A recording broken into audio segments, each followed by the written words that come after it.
जय Hind. So friends, बहुत से स्टूडेंट्स ये बोलते हैं कि हमारा पढ़ाई में मन नहीं लगता है, जिसकी वजह से हम एग्जाम क्रैक नहीं कर पा रहे हैं या फिर हमारे मार्क्स अच्छे नहीं आ रहे हैं। आपको क्या लगता है, सिर्फ आपका ही पढ़ाई में मन नहीं लग रहा है? मेजॉरिटी स्टूडेंट्स को अगर आप पूछोगे तो उनका पढ़ाई में मन नहीं लगता है, बट उन मेजॉरिटी स्टूडेंट्स में से बहुत से स्टूडेंट्स एग्जाम क्रैक भी करते हैं, अच्छे मार्क्स भी लाते हैं। फिर डिफरेंस कहाँ आ रहा है? सबसे पहले हमें यह समझना होगा कि मेजॉरिटी स्टूडेंट्स का पढ़ाई में मन क्यों नहीं लगता है। एक एग्जाम टॉपर से भी पूछोगे कि वो पढ़ाई पूरे दिल से कर रहा है, क्या वो बहुत ज्यादा इंजॉय कर रहा है, तो वो आपको ये नहीं कहेगा कि मैं 100% दिल से कर रहा हूं या बहुत ज्यादा इंजॉय कर रहा हूं या यही एक ऐसी एक्टिविटी है जिसको मैं इंजॉय करता हूं। नहीं, इसका कारण क्या है? इसके दो कारण मेन है। पहला रीजन है कि बाउंडेशन फील करना। आपको पता है कोई भी एग्जाम आपको क्रैक करना है या अगर आप स्कूल या कॉलेज में पढ़ रहे हो तो एक टाइम की बाउंडेशन है कि इतने टाइम में ये चीज कंप्लीट करनी है। एग्जाम है तो इतने घंटे का एग्जाम है, उसके लिए प्रिपरेशन है तो इतने टाइम में उसकी प्रिपरेशन कंप्लीट करनी है, इतने टाइम में ये चीज करनी है, इतने टाइम में आपको मॉक टेस्ट देने हैं। अलग अलग टाइप की डिफरेंट बाउंडेशंस हैं। जहां भी बाउंडेशन आ जाती है इंसान वहां जकड़न फील करनी स्टार्ट कर देता है। जेल चाहे सोने की हो, जेल जेल ही होती है। आप सोने की जेल के अंदर भी खुश नहीं रह सकते, उसमें भी जकड़न फील करोगे। सो हर इंसान को आजादी चाहिए, बट जब आप एक एजुकेशन सिस्टम में हो, चाहे स्कूल में हो, कॉलेज में हो, किसी कॉम्पिटिटिव एग्जाम की प्रिपरेशन कर रहे हो, कोचिंग ले रहे हो, तो आप बाउंडेशन फील करते हो। तो एग्जाम टॉपर भी उस टाइम बाउंडेशन फील कर रहा है, इसीलिए एग्जाम टॉपर भी एग्जाम देने के बाद एक तरह की आजादी फील करता है। वो भी ये सोचता है कि हाँ अब मैं टोटली फ्री हो गया हूं। उसको भी एक अलग टाइप की ही खुशी होती है, सेम वैसी खुशी जो कि एक ऐसे स्टूडेंट को होगी जिसने अच्छे से तैयारी नहीं की। सेम उसी लेवल की खुशी उस इंसान को भी होती है। ऐसा नहीं है एग्जाम टॉपर एग्जाम देने के बाद कहता है यार अब बोर हो जाएंगे, ये एग्जाम खत्म हो गया, ऐसा नहीं है। वो भी उस दिन बहुत ज्यादा खुश होता है। दूसरा रीजन ये है कि अगर आप किसी भी एग्जाम की प्रिपरेशन कर रहे हो, चाहे किसी कॉम्पिटिटिव एग्जाम की प्रिपरेशन कर रहे हो या स्कूल या कॉलेज के एग्जाम्स की प्रिपरेशन कर रहे हो, कुछ सब्जेक्ट्स आपके इंटरेस्ट के होंगे, कुछ सब्जेक्ट्स आपके इंटरेस्ट के नहीं होंगे।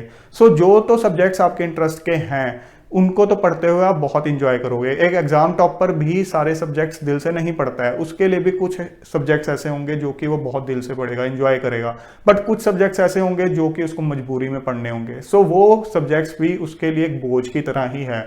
सो इसीलिए उनको पढ़ते हुए उसको फील होता है यार क्या ये सिर पे एक बोझ है, ये किसी तरह निकालना है। तो इस तरह से उसका भी उस मोमेंट पे मन नहीं लगता है। सो ये दो मेन फैक्टर्स हैं जिसकी वजह से मेजॉरिटी स्टूडेंट्स को पढ़ाई एक बोझ की तरह लगती है।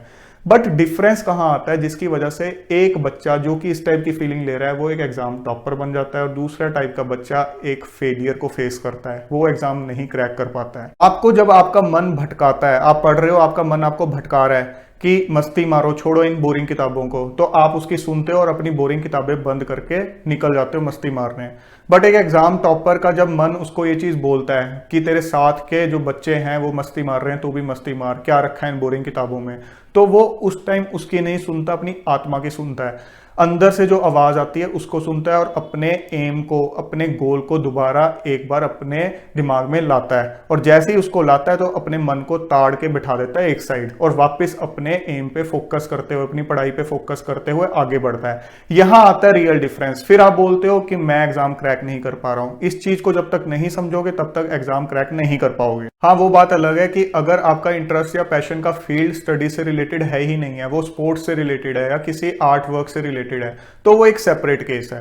बट अगर आपको पता है कि जिस रास्ते पे आपने आगे बढ़ना है वो एक एग्जाम को क्रैक करके ही आगे बढ़ पाओगे, अच्छे रास्ते पे उस पर तभी चल पाओगे अगर अच्छे से पढ़ाई करोगे। सो उस केस के अंदर एग्जाम टॉपर और आप में यही फर्क है कि एग्जाम टॉपर ये चीज समझ रहा है कि ये टाइम बहुत क्रूशियल है, वो इस टाइम की वैल्यू जानता है। तो इस टाइम पे आप में और उसमें ये फर्क है कि वो अपने अंदर सेल्फ कंट्रोल ले आया है, वो अपने अंदर डिसिप्लिन ले आया है, उसका पूरा फोकस अपने गोल पे है। उसको पता है कि ठीक है मुझे अभी बाउंडेशन फील हो रही है, कुछ ऐसे सब्जेक्ट्स भी पढ़ने पड़ रहे हैं जो कि मेरे इंटरेस्ट के नहीं है, मेरे लिए बोझ है, बट अल्टीमेटली मुझे इन हर्डल्स को पार करना होगा, तभी मैं अपने गोल तक पहुंचूंगा। बट ही अंडरस्टैंड्स दैट कि ये चीज इतनी ईजी नहीं है। अगर ईजी होती तो हर कोई कर लेता। सेल्फ कंट्रोल लाना, डिसिप्लिन मेंटेन करना ईजी नहीं है। गोल पे लगातार फोकस्ड रहना इजी नहीं है, बट आपको करना होगा। अगर आप ये रेस जीतना चाहते हो, रेस में आगे निकलना चाहते हो, तो आपको करना पड़ेगा। जो करता है वही रेस जीतता है, जो नहीं करता वो फेलियर ही फेस करता है। फिर आप बाद में बोलते रहो मेरा पढ़ाई में मन नहीं लगता इसलिए मैंने फेस किया फेलियर। पढ़ाई में किसी का मन नहीं लगता, डिफरेंस सिर्फ और सिर्फ सेल्फ कंट्रोल, डिसिप्लिन और फोकस में आता है। जब ये चीजें आ जाएंगी तो आप अपने आप ही डिटर्मिनेशन, डेडिकेशन फील करोगे। सो डिफरेंस सिर्फ और सिर्फ यही है। अगर आपको कोई ये बोलता है कि अगर आपका पढ़ाई में नहीं मन लगता तो ये एक इसका सॉल्यूशन है, ये कर लो वो कर लो, कुछ नहीं फर्क पड़ने वाला है। प्रैक्टिकल बात ये है कि डिफरेंस सिर्फ और सिर्फ यही है कि आप अपने अंदर सेल्फ कंट्रोल और डिसिप्लिन नहीं ला रहे हो। जिस दिन ले आओगे उस दिन आप भी एग्जाम टॉपर के कैटेगरी में आ जाओगे। तो दोस्तों, अगर आपका स्टडीज में मन नहीं लगता है तो फालतू के एडवाइस इधर उधर से लेना बंद करो, अपना टाइम वेस्ट करना बंद करो। प्रेजेंट मोमेंट के, प्रेजेंट टाइम की वैल्यू को पहचानो, अपने अंदर मैच्योरिटी लाओ। मैच्योरिटी इसी में ही है कि अपनी प्रॉब्लम की जड़ को पहचान लो और उस पर काम करो। और अगर आपको ये नहीं समझ आ रहा है कि एक डिसिप्लिन और एक सेल्फ कंट्रोल कैसे मेंटेन करना है, उसके अलावा कंसंट्रेशन को कैसे एनहांस करना है, तो इस पे मैंने ऑलरेडी सेशंस बना रखे हैं, उसका लिंक भी मैंने डिस्क्रिप्शन में दे दिया है। सो उन चीज़ों को समझ के अपने अंदर डिसिप्लिन और सेल्फ कंट्रोल लाओ। फोकस अपने आप धीरे धीरे आना स्टार्ट हो जाएगा। और एक बार जब फोकस आ गया तो उसके बाद आपके अंदर डेडिकेशन, डिटर्मिनेशन अपने एम को लेके डेफिनेटली आ जाएगी और आप डेफिनेटली अपने एम को अचीव करोगे और अपने एग्जाम में बहुत अच्छा रैंक हासिल करोगे। जय हिंद।